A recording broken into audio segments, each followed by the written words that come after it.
بسم اللہ الرحمن الرحیم وَأَمَّا الصِّفَاتُ فَبِالْإِسْكَانِ وَقَالُوا لَجَبَاتٌ وَرَبَعَاتٌ لِنَمْحِ اسْمِيَّةٍ اصلیۃ۔ اس عبارت کا تعلق بھی ماقبل عبارت کے ساتھ ہے، اور ماقبل میں اسم ثلاثی مؤنث بالتا کی جمع مؤنث سالم کے احکامات اور قواعد کا بیان چل رہا تھا کہ عین کلمے کو فعلتن، فعلتن، فعلتن، ان کے اندر کہاں عین کلمے کو فتح دیتے ہیں، کہاں ضمہ دیتے ہیں، کہاں کسرہ دیتے ہیں۔ فرماتے ہیں وَأَمَّا الصِّفَاتُ فَبِالْإِسْكَانِ، اگر کلمہ اسم کا نہ ہو، کلمہ صفت کا ہو، تو صفات کے اندر فَبِالْإِسْكَانِ، چاہے وزن فعلہ ہو، فعلہ ہو یا فعلتن ہو، علی الاطلاق ان کی جمع مؤنث سالم میں عین کلمے کو ساکن رکھا جائے گا اور ساکن پڑھا جائے گا۔ یہ مطلب ہے کہ اما الصفات فبالاسکان، جو صفات ہیں ان کی جمع مؤنث سالم کے اندر عین کلمہ ساکن رہے گا۔ وقالوا لجبات وربعات، یہ اب عبارت جواب ہے ایک سوال کا۔ سوال ہوتا ہے کہ ہم آپ کو دکھائیں گے کہ صیغہ صفت کا ہوگا لیکن اس کی جمع مؤنث سالم میں عین کلمہ متحرک ہوگا، جیسے لجبت کی جمع مؤنث سالم لجبات اور ربعات کی ربعات، حالانکہ یہ دونوں صیغہ صفت کے ہیں۔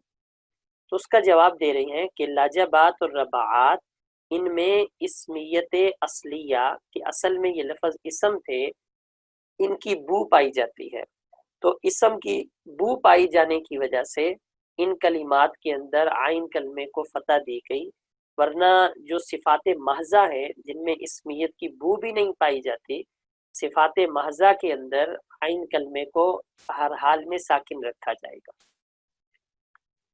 وحکم نحو ارض و اہل و عرس و عیر کذالک، ارض، اہل اور عرس اور عیر کا بھی اسی طرح حکم ہے۔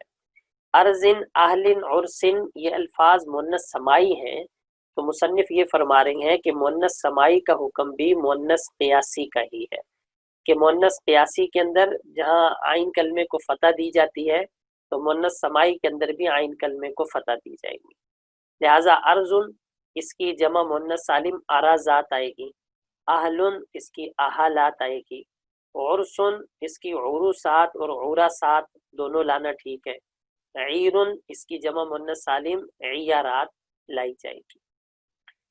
وباب سنت جاء فیہ سنون و قلون و سبون، کیونکہ بات جمع مؤنث سالم کی چل رہی ہے، جارہ بردی نے لکھا ہے کہ جمع مؤنث سالم تین طرح کی لائی جاتی ہے، یعنی مصنف نے تین طرح کی اقسام جمع مؤنث سالم کے ذکر کی، وہ کہ جہاں جمع مؤنث سالم الف تا کے ساتھ لائی جاتی ہے، وہ کہ جہاں جمع مؤنث سالم واو نون کے ساتھ لائی جاتی ہے، اور نمبر 3 جہاں جمع مؤنث سالم افعل وزن پر لائی جاتی ہے۔ تو پہلی قسم کہ جہاں جمع مؤنث سالم الف تا کے ساتھ لائی جاتی ہے اس کا ذکر تو ہو گیا، اب دوسری قسم کا ذکر آ رہا ہے جہاں جمع مؤنث سالم واو نون کے ساتھ لائی جاتی ہے۔ باب سے قاعدے کی طرف اشارہ کیا، باب سنتن یعنی ہر لفظ جس کا وزن فعلتن ہو، تو ہر فعلتن جو محذوف اللام ہو، قاعدہ یہ بیان کیا کہ ہر فعلتن جو محذوف اللام ہو اس کی جمع مؤنث سالم بناتے وقت جو لام کلمہ محذوف ہے اس کے عوض میں واو نون لایا جائے گا۔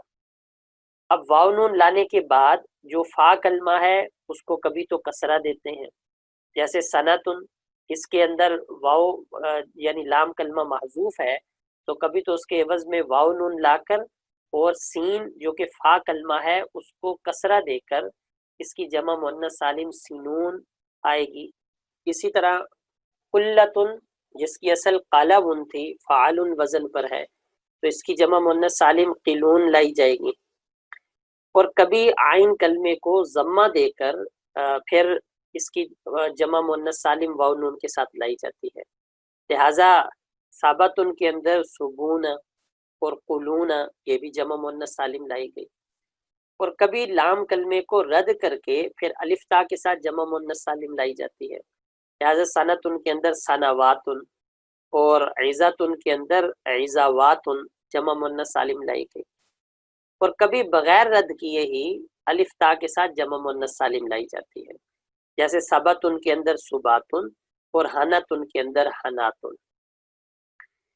وجاء آمن کا آکمن، اب یہ تیسری قسم کا ذکر ہے جہاں جمع مؤنث سالم وہ افعل وزن پر لائی گئی ہے۔ تو فرماتے ہیں کہ آمن بھی آیا ہے، کیونکہ یہ بہت قلیل ہے، تو فرماتے ہیں کہ آمن یہ آیا ہے جیسے آکمن ہے۔ تو آمن اصل کے اندر تھا امون، یہ امتن کی جمع ہے، امتن کی جمع امون آئی، پھر اس میں قازن والی تعلیل کی گئی تو یہ آمن ہو گیا۔ جیسے اکمتن، اس کی جمع مؤنث سالم آکمن یہ لائی جاتی ہے۔ تو یہاں پر کہنا یہ مقصد ہے کہ کبھی جمع مؤنث سالم افعول وزن پر بھی آئی ہے۔ اب یہاں پر ایک سوال ہوتا ہے، سوال یہ ہے کہ جمع مؤنث سالم تو اسے کہتے ہیں جس میں واحد کی بنا سالم رہے، لیکن جب افعول وزن پر جمع مؤنث سالم لائی جائے گی تو واحد کی بنا تو سالم نہیں رہتی۔ تو اس کا جواب یہ ہے کہ یہ نادر ہے، اور النادر کالمعدوم ہوتا ہے۔ اکثر جمع مؤنث سالم تو اسی قاعدے پر آتی ہے کہ جس میں واحد کی بنا سالم رہے، لیکن کبھی کبھی ان الفاظ پر بھی آئی ہے جس کو مصنف نے بیان کر دیا ہے۔ الصفت، اب یہاں سے صفت کا بیان شروع ہو رہا ہے۔ پہلے اسم ثلاثی مجرد مذکر کی جموع تکسیر کا بیان تھا، پھر اسم ثلاثی مجرد مؤنث کی جموع تکسیر کا بیان ہوا، اس کے بعد پھر جمع مؤنث سالم کا بیان ہو گیا۔ اب صفت ثلاثی مجرد مذکر کی جموع تکسیر کا بیان آ رہا ہے۔ تو فرماتے ہیں صفت فعل اگر وزن ہوگا تو اس کی جمع تکسیر فعال وزن پر آئے گی، غالباً یہ اس کا غالب وزن ہے، لیکن اگر باب اجوف یائی ہوگا تو اس کی جمع تکسیر افعال وزن پر آتی ہے۔ تو فرماتے ہیں باب شیخن علی اشیاخن، کہ شیخن کا جو باب ہے یعنی اگر اجوف یائی ہو تو اس میں فعل کی جمع تکسیر افعال وزن پر آئے گی۔ اور یہ بات یاد رکھیں کہ افعال وزن یہاں پر غالب ہے، اکثر کے اندر افعال وزن آئے گا، گویا افعال وزن ایک مشترکہ وزن ہے جو تمام کی جموع تکسیر کے اندر آ رہا ہے۔ غیر غالب اوزان بیان فرمائے، وجاء ضیفان ووغدان وکہول ورطلۃ وشیخۃ وورد وسحول وسمحا، کہ فعلان فعلان فعول فعلۃ فعلۃ فعل فعول اور فعلا، یہ فعل صفتی کے غیر غالب اوزان ہیں۔ ونحو جلف علی اجلاف، اگر فعل وزن ہو تو اس کی جمع تکسیر افعال وزن پر اکثر آتی ہے، افعل وزن پر بھی آئی ہے لیکن نادر یہ نادر ہے۔ ونحو حر، اگر فعل وزن ہو صفت کا تو اس کی جمع تکسیر افعال وزن پر آتی ہے، جیسے حر کی احرار وزن پر آتی ہے۔ ونحو بطل، اگر فعال وزن ہو صفت کا تو اس کی جمع تکسیر افعال وزن پر آتی ہے، لہٰذا بطل کی ابطال وزن پر آتی ہے۔ فعال وزن پر بھی آتی ہے، فعلان فعلان اور فعول وزن پر بھی آتی ہے، جیسے حسان اخوان ذکران اور نصف۔ ونحو ناکد، اگر فاعل وزن ہو صفت کا تو اس کی جمع تکسیر افعال وزن پر آتی ہے، لہٰذا ناکدین کی انکاد پر آتی ہے۔ اس کے علاوہ فعال اور فعل وزن پر بھی آئی ہے، لہٰذا وجع کی وجاع اور خشن کی خشن وزن پر بھی آئی ہے۔ وجاء وجاع، اور ایک وزن غیر غالب ہے فعال، فعال وزن پر بھی آئی ہے، جیسے وجع کی وجاع یا حبیت کی حباتا یا حذیر کی حذارہ۔ ونحو یاقوز علی ایقاظ، فعل صفتی کے جمع تکسیر افعال وزن پر آتی ہے۔ وبابہ التصحیح، اس کا باب تصحیح ہے، یعنی اصل یہ ہے کہ اس کے اندر واو نون کے ساتھ جمع لائی جائے، تو یاقوزن کی جمع یاقوزون، یہ اس کے اندر اصل ہے۔ ونحو جنوب علی اجناب، اور فعل اس کی جمع تکسیر افعال وزن پر فعل اس کی جمع تکسیر افعال وزن پر آتی ہے، جیسے جنوب کہ اس کی جمع تکسیر اجناب وزن پر لائی جاتی ہے۔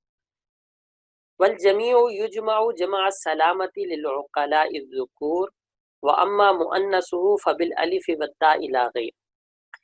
فرماتے ہیں اگر صفت ثلاثی مجرد مذکر ہو تو اس کی جموع تکسیر بھی آتی ہیں جن کا ذکر ابھی ہوا، اور ان کی جمع مذکر سالم بھی آتی ہے۔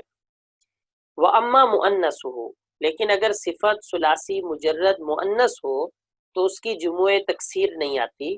فَبِالْأَلِفِ وَالتَّاءِ لَا غَيْرٍ، ان کی صرف جمع مؤنث سالم الف تا کے ساتھ لائی جاتی ہے، لا غیر، اس کے علاوہ ان کی جمع تکسیر نہیں آتی، یہ مطلب ہے لا غیر کا۔